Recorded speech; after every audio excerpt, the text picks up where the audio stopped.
La peinture de la Cadillac Escalade, avec le temps, devient un peu trouble et c'est normal, il faut être plus prudent si vous venez regarder la voiture, et elle brille comme neuve. Très probablement, une telle voiture sera récemment peinte. Le métal de la carrosserie ne rouille pas et si vous voyez ne serait-ce que de petites poches de corrosion, c'est le premier signe de réparation de carrosserie de mauvaise qualité. Le métal et la peinture sont de la plus haute qualité, de sorte que la corrosion n'apparaît pas même sur les voitures plus anciennes. Mais les éléments chromés sont exactement le contraire de la peinture. Le chrome, après quelques hivers, devient trouble et commence à se décoller. Le groupe motopropulseur Cadillac Escalade a un volume inhabituellement important 6,2 litres, 409 chevaux, et seulement 2 soupapes par cylindre. Mais, cependant, un système électronique de calage variable des soupapes est mis en œuvre ici. Le moteur est très énergique et, comme l'a montré l'expérience d'exploitation, il est assez fiable, la durée de vie déclarée est supérieure à 500 000 km. Partant de ce fait, de nombreux propriétaires ne prêtent pas attention à l'entretien de leur voiture. En conséquence, les premiers problèmes sérieux peuvent commencer après 150 000 km. Le mécanisme de distribution de gaz est équipé d'une chaîne métallique, sa ressource est de 250 à 300 000 km. Avec un kilométrage d'un peu plus de 200 000 km, demandez aux techniciens du service de vérifier l'état de la chaîne à chaque révision, 10 000 km, car une chaîne tendue ne fait pas de bruit comme sur d'autres voitures. Quant à la consommation, c'est impossible.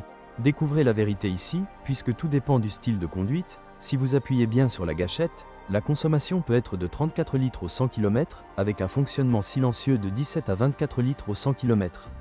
Heureusement, le moteur fonctionne avec de l'essence à indice d'octane de 92.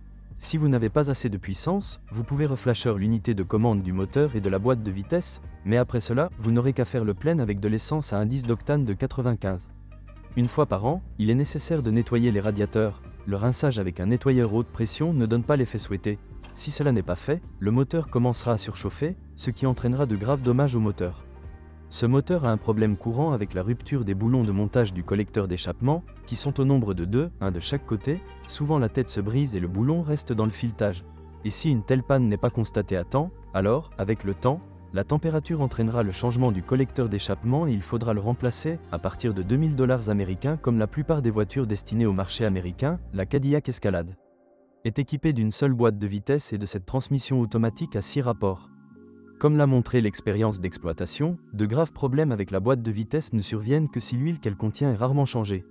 Selon la réglementation, cette procédure doit être effectuée au moins une fois tous les 60 000 km.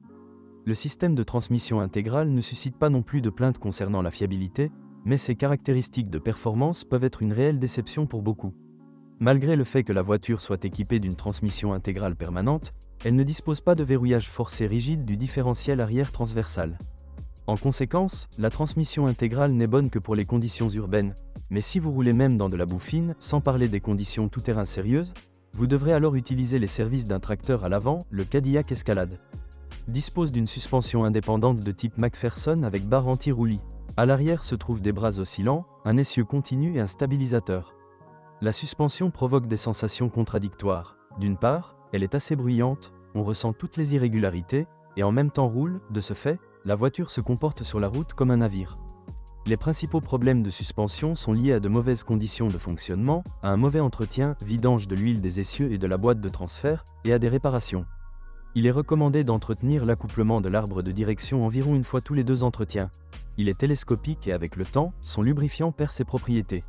Si vous entendez des clics dans l'habitacle lorsque vous tournez le volant, il est fort probable que le support de crémaillère de direction doive être remplacé. Le point faible est que le remplacement est assez coûteux, jusqu'à 500 $ pièce, car ils sont remplacés. Assemblé avec le moyeu, le système de freinage est très faible, pour une voiture pesant 3,5 tonnes, et après 5 appuis sûrs sur la pédale de frein, à une vitesse de 120 à 150 km/h, tout le système surchauffe, et la seule chose qui évite au disque de brûler c'est que les plaquettes brûlent 5 secondes avant. Pour résoudre le problème, de nombreux propriétaires installent des disques ventilés de plus grand diamètre et des étriers. Extérieurement, la Cadillac Escalade a l'air solide et ressemble fortement à un appartement d'une pièce avec toutes les commodités, mais à l'intérieur, elle est complètement décevante. Pour la taille qu'occupe la voiture sur la chaussée, l'intérieur est très petit. Par exemple, un passager de la deuxième rangée mesurant 190 cm posera sa tête contre le plafond, ce qui est tout simplement inacceptable pour les voitures de cette classe. Tous les matériaux intérieurs en plastique qui se trouvent sous la hanche sont de très mauvaise qualité, niveau Chevrolet Aveo. Ceux du dessus sont un peu meilleurs, mais ne correspondent toujours pas à la classe de la voiture. Les inserts en bois verni se couvrent de picots avec le temps. et ne sont pas non plus de la meilleure qualité et de la meilleure isolation phonique. Il existe également des défauts au niveau électrique, par exemple, les capteurs de stationnement arrière et les capteurs ABS tombent régulièrement en panne et les seuils rétractables cessent de fonctionner. La voiture est équipée d'un réservoir de liquide lave-glace chauffé.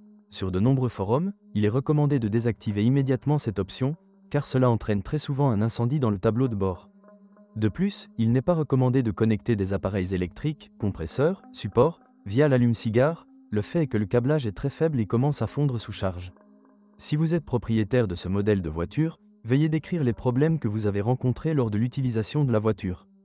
Peut-être que votre avis aidera les lecteurs de notre site lors du choix d'une voiture. Bonjour les amis, vous cherchez une voiture d'occasion, vous devez prêter attention au site web carm.pro. Carm.pro est grand catalogue de voitures, moteurs, boîtes de vitesse. Et le meilleur, c'est que vous pouvez trouver des informations sur les pannes de n'importe quelle pièce. Complètement gratuit. Allez sur le site web carm.pro et découvrez tous les éventuels points faibles des voitures d'occasion.